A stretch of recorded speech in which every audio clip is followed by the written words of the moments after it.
श्याम देवी। ये लीजिए। बहन, ये भिक्षा हमें दे दो। मेरा बच्चा बहुत भूखा है और भूख के मारे इसकी तबीयत भी खराब हो गई है। बुखार आ रहा है इसे। ये लीजिए दीदी। ठहरो। बहन, आपके दरवाजे पे पहले मैं आया हूँ। इस भूख का हकदार मैं हूँ और इसे मुझे दो आप पहले। बहन, ये भिक्षा तुम हमें दे दो। देखो ना, मेरे बच्चे ने सुबह से कुछ नहीं खाया और अगर इसे अब कुछ खाने को नहीं मिला ना तो इसकी तबीयत और खराब हो जाएगी। बहन, तुम भी तो एक औरत हो ना, तुम तो मेरा दर्द समझ सकती हो ना कि एक माँ पे क्या बीतती है जब उसके बच्चे को कुछ खाने को ना मिले। एक काम करो रोशनी, आधा आधा दोनों को दे दो। नहीं बहन, अगर इस भिक्षा को तुमने आधा आधा किया तो ये मेरा अपमान होगा। पर बाबा जी ये बता तो रही हैं, इनका बच्चा बहुत भूखा है और कुछ खाया भी नहीं है। अगर मैं ये प्रसाद और ये मिठाई का डब्बा इन्हें दे दूंगी तो ये कुछ खा भी लेंगे, इनका पेट भी भर जाएगा ना। घर में इसके अलावा भी तो कुछ और होगा। इसे वो दे दीजिए, ये मुझे दे दो आप।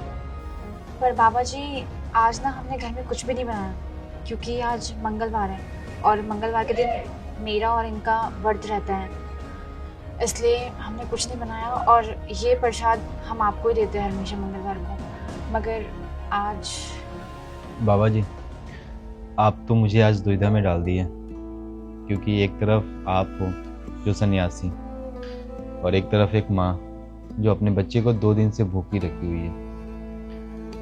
मैं इस दुविधा से बस निकलने का एक ही समाधान निकाल पा रहा हूँ। ये अन्न का जो अंश है ये इस बच्चे के हक में जाना चाहिए, क्योंकि एक बच्चे का दर्द क्या होता है वो हम लोगों से बेहतर कोई नहीं जान सकता। हमारी शादी को 5 साल हो चुके हैं और आज तक हम लोग बच्चे के लिए तरस रहे हैं और एक माँ अपने बच्चे को 2 दिन से भूखी रखी हुई है, उनका तरफ भी हमें समझ में आता है। ये तो मुझे कतई बर्दाश्त नहीं होगा कि मेरे द्वार से कोई बच्चा भूखा चला जाए।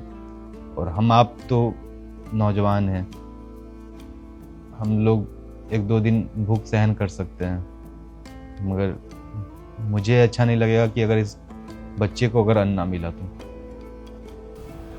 जी बाबा जी, औलाद की कमी हमें बहुत खलती है और मेरी आंखों के सामने एक बच्चा भूखा रह जाए ये मुझे मंजूर नहीं। मुझे इसका बहुत ज़्यादा पछतावा होगा पूरी ज़िंदगी भर। मैं बहुत ज़्यादा गिल्ट में रहूँगी बाबा जी। मैं अब चाहती हूँ कि ये प्रसाद मैं इनको दे दूँ ताकि ये मिठाई खा के अपना पेट भी भर ले और इस चावल को पका के अपने बच्चे को खिला दे और इन पैसों से ये कुछ खरीद ले खाने पीने का।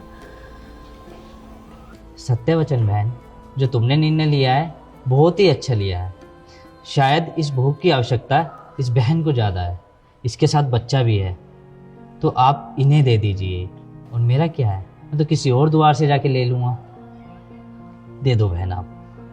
जी दीदी, ये लीजिए। ठीक है, मैं चलता हूँ। पर बहन एक बात बोलूं, क्या मुझे 1 गिलास पानी मिलेगा? जी बिल्कुल, आप यहीं रुकिए, मैं लेके आती हूँ पानी आप दोनों के लिए।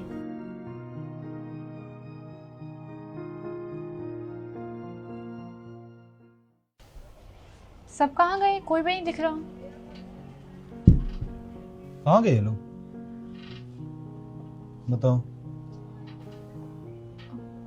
बाबा ने पानी मांगा और बिना पिए चले भी गए। बड़े अजीब है। चलिए कोई नहीं, आइए।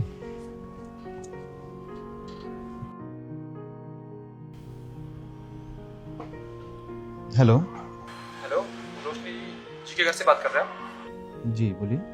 सर एक्चुअली रोशनी जी ने प्रेगनेंसी रिलेटेड टेस्ट करवाए थे और वो टेस्ट पॉजिटिव आए हैं। अब रोशनी जी मां बन सकती है।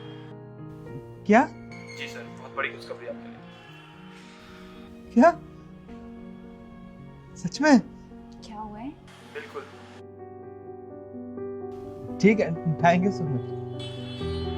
क्या हुआ? आप बहुत खुश हैं, क्या हुआ है? तुमने जहाँ पे प्रेगनेंसी जांच करवाया था ना, वहीं से फोन आया है। क्या बोला उन्होंने?